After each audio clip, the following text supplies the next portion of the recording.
I know the selectors are good. It looks like it's extracting data, but how can I really know that it's doing something here? So before we start putting these things together and putting them into this box here, let's see what we have in the Boozang tool to help us out.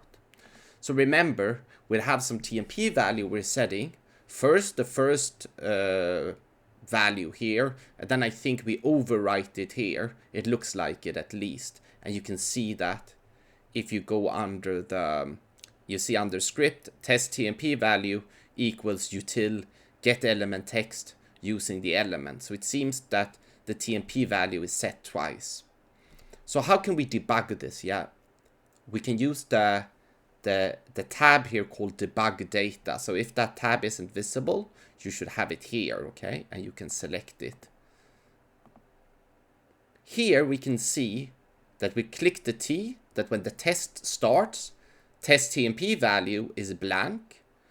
And at action number 3, it's being set to elephant, which this index here is actually, as you can see, number 2. It's when it gets to 3, it's elephant, and in the end, it's cow. So here we can see that everything is working as expected.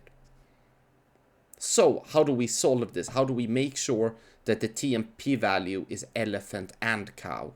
Well, if you do know programming, you can actually, instead of using equals here, you can just use plus equals, which is the same as test TMP value equals test TMP value plus this new value. So let's run this test again and see what we get.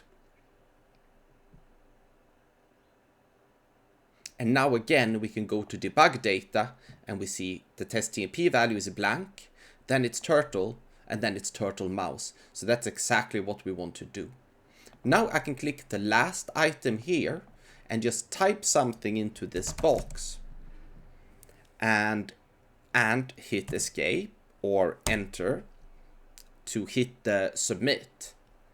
And if I stop this, of course, instead of this strange value GAGAGJ, I would just replace it to insert JavaScript, remember the double quotes, and then I will put $test TMP value, and we'll see if this works.